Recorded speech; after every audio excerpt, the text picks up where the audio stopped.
Thank you, Dave. New Jersey probation officers say they're afraid for their lives when they're on the job, and they want more protection. Right now, they don't have the power to arrest an offender they catch breaking the law, even if that person has drugs or a gun in plain sight.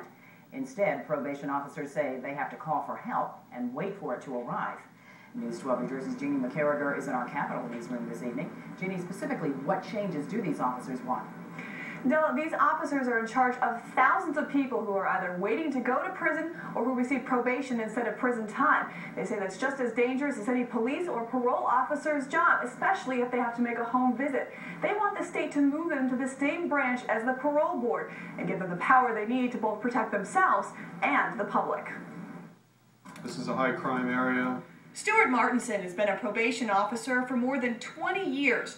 That means he's seen plenty of unsafe neighborhoods, just like this one in Trenton. The gentleman probably on our left is a gang member. He says the job can easily get dangerous because if he catches one of his probationers doing something illegal, he can't do anything about it. You've got to basically depend on them to let you go, let you get out of that residence so you can report them for a crime. At least one time that ended with a threat to his life. I had to be fear for my life while this guy was out, trying to gun me down. Many probation officers are supporting a package of bills that would combine them in the same branch as the parole board. Until that happens, the Probation Association says they'll never have the legal power to arrest probationers. I would say the public is in more danger today because of the probation system we have in New Jersey. Officers hope the move would also help cut down on caseload problems. Right now, there are almost 160,000 people on probation and only about 2,800 probation officers and supervisors. The average caseload per officer is almost 190. Martinson says until something changes, he won't feel like he can stop offenders from breaking the law again. We cannot do that if we're basically in fear of our lives.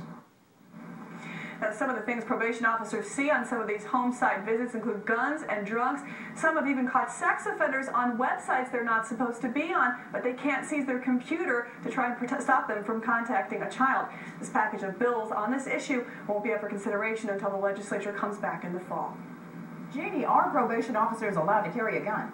No, the same legal rules that prevent them from arresting probationers also prevent them from carrying a gun. But if this move happens, that possibility can come back again, but that'll be a debate for much further down the road. All right, News 12 New Jersey's Jeannie McCarriger reporting from our Capitol.